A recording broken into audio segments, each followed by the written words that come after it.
Welcome to Breakthrough Success. I'm your host, Mark Gabberty, the content marketing expert, bringing you 5 new episodes every week where I and top-level guests teach you how to take your business to the next level and achieve your breakthrough.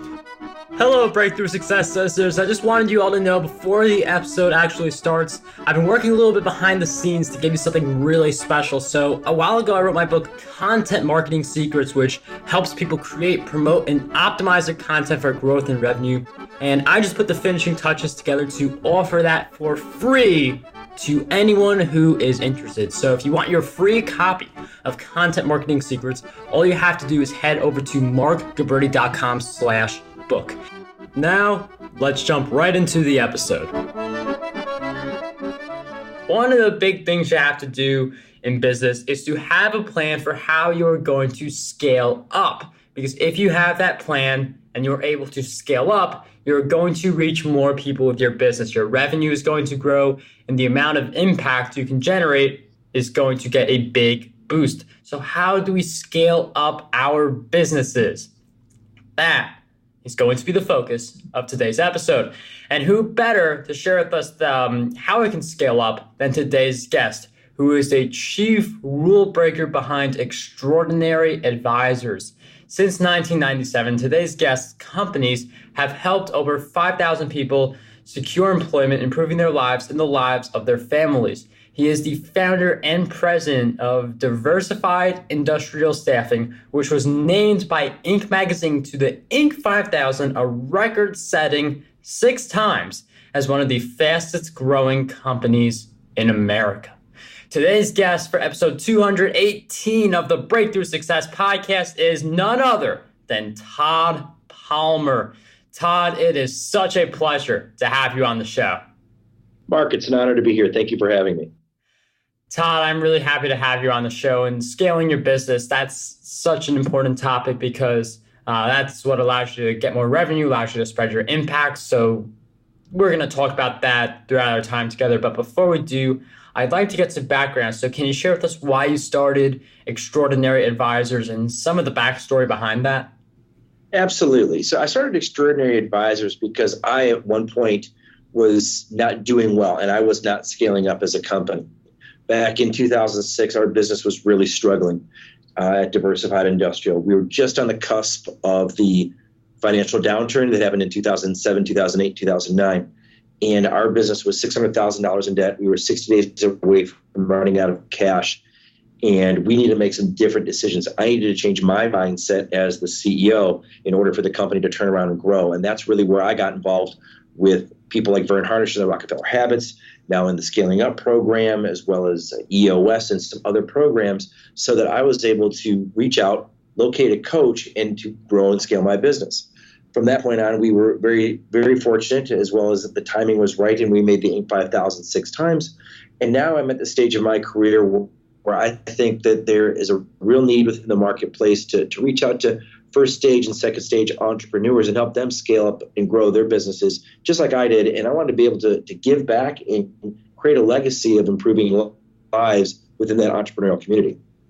Todd, I really like the idea of helping other entrepreneurs. And we should always be thinking about how we can help others through our work and have a bigger impact. And that's part of thinking more long-term, which is really important, but we also have to have short-term thinking as well. We also have to achieve the short-term goals on the way towards the long-term vision. So how can businesses plan for long-term scaling while achieving the short-term goals that are necessary for that overall success in the long term? Mark, you're absolutely right. You've got to run both paths simultaneously. You have to run the 30, 60, 90-day plans, as well as the 1, 3, and 5-year plans. Because over the course of time, those short-term goals, those short-term steps become those long-term successes. From my perspective and how I typically work with my clients is, first and foremost, we take a look at the mindset of the entrepreneur and the mindset of the leadership team. We see what's working, we see what's not working. Then we pivot into creating a strategy. What is the strategy of what you want to achieve? Whether it's a strategy for 30 days, 60 days, 90 days, 3 years out, we lay out a strategy and work our way backwards. Then we create an execution plan. we execute, we try things, we see what's going to work and what's not going to work. And that's really where it becomes challenging with a lot of entrepreneurs, because they're so afraid to fail. And they treat failure as a bump in the road. They treat failure as a win or loss. And they see when the company fails, the entrepreneur fails. The approach that I've seen work really, really well is the people who see failure as nothing more than a pathway along their route to success. If you think about the tech space, they're classic forward. They fail forward constantly. They try something new and it doesn't work. They try something new and it doesn't work. They try something new, then it does work. And then it's a lot of repeat reinforce of that process. So again, it's mindset, it's strategy, it's execution, it's taking action on that execution, creating that comfort to fail forward and iterate through the process to get companies and leaders where they want to go. And there is a theme of failing your way to success, which Todd highlighted brilliantly. And you do see it in a lot of the tech companies, the founders. You see it in anyone who's been an entrepreneur, anyone who's creating a startup. You do see those failures as critical on the road to success because of all the lessons you learn and all the, like when you do learn lessons, you can grow your business more, build relationships, do all the things right. But you do learn that from your failures. But in some points, like, yes, failure is something that you learn from. It leads to success. But there are some moments where like we feel stuck, like we're failing forward, but we don't really feel like we're moving forward. So people do feel stuck at certain points, especially when it comes to the growth of their businesses. So how can we get unstuck, or as you phrase, break past bottlenecks around growth and reach new levels of success? Well, I think from I've experienced, and the biggest bottleneck I often see, and it's a challenge as a coach and a consultant to call this out, is the bottleneck is at the top of the bottle. And often it comes from impostor syndrome, where the entrepreneur or the leadership team thinks they have to have all the answers. And it's working with them to understand that there's such a greater momentum and a greater likelihood of success by getting all the brains in the room on the same page, getting all the brains in the same room going in the correct direction. And that is often very painful for an entrepreneur to realize that they don't have to be the oracle, and it's okay that they're not the oracle all the time. They can set a vision, but it's a team effort in any success story I've ever seen. And you are right when it comes to success stories and teams. I mean, with this podcast, for instance, it's something I do bring up very frequently, but intentionally. Like, there are people helping to bring this podcast out behind the scenes where if they weren't here, breakthrough success is probably just an idea. So like having a team behind you, even if it's just like one person part-time, really makes a big difference for you and your business, because the time it saves, the extra skill sets that other people can provide, and just the overall scaling as well. Well, absolutely. And if you take a look at nowadays with the way the global economy is structured, you can get that part-time person or that key person, virtually anywhere in the world. With the freelancer nation we've got, and the way millennials work, and the mobile platforms of what companies are able to plug into, you don't necessarily need that part-time person or even that full-time person sitting in the cubicle next to you. And yes, like the world, with the web, and it is so much easier to find the right people for our teams, because we just have a larger talent pool to choose from. And getting like a team together, again, even if it's just a team of like one part-time person or two or whatever you can do, that helps a lot of struggling brands to regain their spark. So I wonder if you could share with us any other suggestions you have for reigniting the spark within a struggling brand. Well, I think when you take a look at a struggling brand, underneath a struggling brand would be a struggling person. Everything that happens within an organization ties to the people who work there. I know with our company, going back to the 2006 example, we were really struggling. We had an infected culture. We had a toxic work environment. We had people who I hired for their resume that were not producing. So we made a huge shift on September 9th of 2006. We fired our entire company and started over. And we decided to make a fundamental shift in hiring for DNA, not for resume. And that propelled the company forward. And I use that a lot with my clients, is to really take a look at what is a proper DNA for your organization. Is that DNA plugging into the brand you want to create? Is it plugging into the brand you want to go? Because you can take someone who's got a great DNA and teach them often the job. But you can take someone with a lot of years of experience, some of it good, maybe some of it not so good, and they can come in and quickly infect your culture. And you mentioned like a resume is something more concrete. It's something that people kind of get the idea that you're able to look a little deeper into it. Like the DNA of a company, like that is very important. But for some people, it may feel like that may feel a little more abstract compared to the resume. So can you talk a little bit more about how you're able to tell like who'd be good for the DNA of the company instead of the resume, and how we can easily cross over that bridge? Absolutely. When I work with a company and I'm looking at the leadership team and I'm looking at the people they have on their team and I'm looking at where the visionary goal wants to go, it's important to recognize currently who you have on your team, who the CEO is, who are the other C-level executives, even if it's just a small company of 5 people, who are the leaders? And we use a program called QMax. And QMax is a measurement tool that tells us the strengths and limitations of the employee, the strengths and limitations of the leadership. And it identifies what they do well, and it identifies maybe what they're limited on, so that we can put people on the right path within their strengths. I was just talking, we had a client the other day who had a real aha moment. Husband and wife team are running the organization, and they recognized that they were sitting in the wrong seats. The husband was the founder and the visionary, or so he thought, and his wife was really more the operations person. And the AccuMax program identified that she really was more open to growing the organization, and she was more willing to engage in creative conflict with the staff than he was. So they essentially switched roles. She's the driver president. He's now the COO. And within a very short period of time, they've grown from 3 locations to 12 locations just because they're now playing to their strengths. They're identifying who they are. And now they have a data-driven metric within the AccuMax process to figure out, are we doing the right things? Do we have the right people in the right seats? And have we fleshed out the team appropriately so that we've got cross-representation across all personality types? And thank you for sharing with us that breakdown, because it is important to hire someone not just based on their resume, more importantly for who they are as a person, because you can hire someone with the best resume, but then, as you mentioned, that person could be a toxin into the culture. Not to say that all of the best written resumes are a lie or anything like that, but it does take a deeper look into the individual who has written the resume to get a better idea of how that person will affect the culture. Well, and it's interesting, as recruiters, that you mentioned the resume. Within the recruiting community, we pretty much know that most resumes have lies on them. Data shows between 30 and 70% of resume content is stretched, and sometimes to the point of being, fabricated. There's been famous stories that appeared in the media about, especially in the sports world, where coaches have lied on their resume about their educational background or lied on their resume about their experience or successes. And until the research is done, no one knows about it. So while a resume can be a good framework for an employee, nothing beats doing a deep dive interview as well as using diagnostic tools to really flesh out who that person is.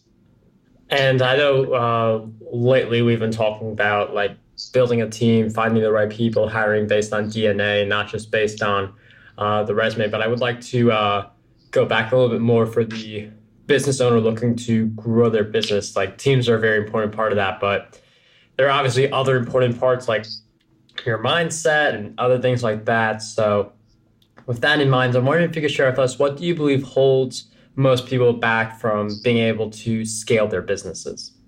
I think it comes down to a couple of quadrants. Certainly it comes down to the people aspect of it, because people make decisions on cash. They make the decisions on strategy, execution, as well as who's going to be on the team. The other challenge that I often see companies running into, especially first stage, second stage entrepreneurs, is they don't have enough financial literacy to be able to accurately figure out what the proper pricing should be. Sometimes they're not creating enough margin within their space. Secondarily, they don't understand their cash flow model, and they sometimes don't understand where, how they should be getting paid quickly and appropriately. If a vendor, for example, an entrepreneurial vendor, is willing to be the bank for a company, a lot of companies are not going to pay any quicker than they have to. A lot of companies I see are have 60, 90-day payment terms, and that can stranglehold a company. And if you don't have enough cash coming in, it makes it very difficult to grow a company. There's a philosophy out there that you can literally run out of cash while growing your business. You can be profitable, but not getting enough cash in the door because your terms aren't as favorable for the entrepreneur and favorable for the business as necessary. Another area that we see often people struggle with is they have a lot of entrepreneurs are visionary. They love the bright and shiny things. I was one of those. And the entrepreneur will be so focused on the bright and shiny things that they miss a lot of the details when it comes to the execution because they don't have the proper staff metrics, the proper KPIs in place to measure the daily activity or the weekly activity of their teams. So if you're not bringing in enough cash appropriately, maybe your margins aren't as strong as they need to be, and you're not measuring your team appropriately, those are all areas where a business can go off the rails and not scale up. And you mentioned how we get distracted by shiny objects. I believe this is true about any entrepreneur. Like when you see a new social network, you want to jump right on. Like that is a good way to get followers. Like it's easiest when the social network is new, but there are so many different distractions that pop up that seem to just suck at our attention away from something we were previously doing. So we're leapfrogging from one thing to the other without truly moving forward. So I'm wondering, how can we not get hit by the shiny object syndrome and just continue to stay focused? Well, for an entrepreneur that struggles with focus, I think the best thing they can figure out first and foremost is that's who they are. Their strength is vision. Because of that visionary strength, then they need to often have that counterbalance person within the organization. Walt Disney was the visionary at the Disney Corporation. He had Roy Disney to keep him grounded. So if you think of the entrepreneur as a shiny balloon wanting to float away into the atmosphere, that Roy Disney type of person will keep them grounded. So really, it's again, playing to your strengths, knowing who you are. And if you're a solopreneur, and I know there's a lot of people who are solopreneurs nowadays, it's really focusing on what are the 2 to 3 things you do every day that actually bring you revenue or make you money, whether it's doing sales calls, whether it's doing presentations, whether it's executing on the deliverable which you promised, versus tying it into new social networks or tying into the latest bright and shiny thing. It's a matter of a little bit of critical discipline in recognizing your brutal reality that you are a solopreneur. You are the person building the business. You are the business. And your time needs to be managed appropriately, and that can be done through tracking programs that are free, such as Trello is a great project management tool. And Trello will keep you on task. You'll see your to-do list. You'll be able to you get the satisfaction of crossing stuff off that list. Things such as that, using technology as your friend as compared to just a bright and shiny distraction. And honestly, the other thing is too, and I was just talking with a West Coast entrepreneur that I'm working with, and he wants to literally start from the ground up, and he's cut off all connections with. He's not going to the movies. He cut off his cable. He cut off his direct TV. All those different things, so he can focus on what he needs to accomplish in the next 6 to 12 months. He's essentially removed entertainment distractions out of his life. So it really could be just as simple as that. And it's I really like how you mentioned that example of because examples like that, they just give us ideas of what to do, even if we don't fully do them. Like some people may not cut their cable. Some people may not not watch movies for the next 12 months, but it gives us ideas. Maybe we do all of that for 1 month. Maybe we cut off our cable for just a few months instead of an entire year, but it is giving us ideas for some of the ways that we can utilize our time better and not just have more time, but also be able to stay focused and not get distracted by shiny objects. And I believe that also is shiny objects outside of our businesses, like the latest movie or something like that. So I do appreciate the example. Yeah, absolutely. And it's really a situation of where time is finite. You can only use the hour you have right now. And if you're going to allow yourself to be distracted by, let's say, Facebook, and you're liking all your friends' stuff and you're commenting, and all of a sudden an hour has gone away. Well, that hour could have been used for something for your business. That hour could have been used to spend quality time with your family. I am certainly I'm a big fan of trying to create as much of a work-life balance as possible, especially for people who have young children or who have families or have significant others, because if you've got the support of your family, you can climb mountains. You really can. I've seen the entrepreneur who's got that love and support at home. They're able to conquer the world. And I've also seen the entrepreneur who doesn't have that support at home, and they struggle even more than just your average entrepreneur. And you talk to someone like Mark Cuban. He's famous for saying he reads up to 3 hours a day, and he's recently married in the last 10 years. And I remember reading where he commented, he goes, I had to negotiate a lot of things with my wife, including the ability to read 3 hours a day. And in exchange for that 3 hours a day of reading time that she allows for me, I then give X number of hours or X number of minutes of family time per day or per week, so that he has that balance. He has that structure within his family dynamic, but also he's focusing his energies and his attentions on what he feels is most important. And rather than watching television, for Mark, it's reading books and periodicals and articles that'll help make him a more successful entrepreneur. And this really does go back to the thing that a lot of us know, that the way you use your time determines what kind of person you become. And just like making those choices, like, again, like Mark Cuban, another great example. Look at like what he's doing. Like, he's not watching TV, he's reading, he's researching, he's newspapers, books and things like that to sharpen his knowledge, instead of watching a television show that has a short-term entertainment. So I really like that example again. And one of the things that I want to cover in this interview, and you were talking about how Mark Cuban likes to read books, and with that in mind, I'm wondering if you could share with us 3 great books that you believe will have a positive impact on us. For sure. I think the first book I would tell any entrepreneur that was going to start a company or even was a second stage entrepreneur, I would grab a copy of either The Rockefeller Habits or Scaling Up by Vern Harnish, because it's a great that covers who you want to be and what your strengths are. And authors and thought leaders in today's world is Simon Sinek, and his book Start With Why. Figure out why you do what you do. Think about what is your purpose and passion just on potentially just making money? Why are you working 60 hours for yourself below your market rate versus 40 hours for someone else at a higher pay rate? Those are things to consider. I think one of my favorite books recently that I've read is Freak Factor by Dave Rendell. And Dave talks a lot about playing to your strengths as a human being, and the ability not only to play to your strengths as an entrepreneur, as a business owner, but also as a parent, also as children. So he has a universal appeal to his book in regards to the freak factor. It really believes that what's weird makes you wonderful. What's unique about you is really your strength, and how do you play more to that? So those would be the 3 books that come off the top of my mind. Todd, thank you for sharing those great book recommendations. Those will all be in the show notes, markgilberti.com/E218. You'll also see Content Marketing Secrets, my book, in the show notes. And anyone interested in that book can head over to markgilberti.com/book. And before we wrap up this episode, Todd, I've asked you several questions throughout our time together, but what do you believe is one question that we need to be asking ourselves more often? I think the biggest question, and this is the question I often ask myself as well, is I just spent time in Mexico with my son. He's 27, and we talked a lot about this concept of what can we as individuals do to make the world a better place. And I just call it, how can we improve lives? And it's something that I think as our society becomes very much technology-based, and a lot of us spend a lot of our time with our face down in our technology, and whether it be computer, phone, what have you, we lose that disconnection with our fellow person, our fellow man, our fellow woman, our family member.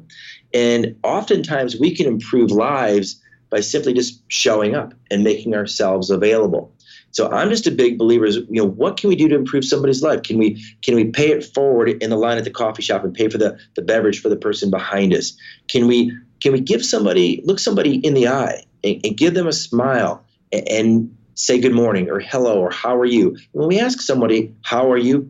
Actually listen to listen. Don't listen to respond, but listen to truly listen. I think those small things can make a huge difference. And to that point, Mark, I'd like to make an offer to your audience listening today that anybody who goes to my website, extraordinaryadvisors.com, and fills in the submission page and mentions your podcast, I'm happy to give them an hour of my time for free just to talk with them and see what's going on in their business, to see if if I can give them an idea or a suggestion, or they might even want to consider, going a step further and doing a coaching diagnostic. But I'm happy to put my money where my mouth is, so to speak, and give that hour anybody who mentions your podcast on my website.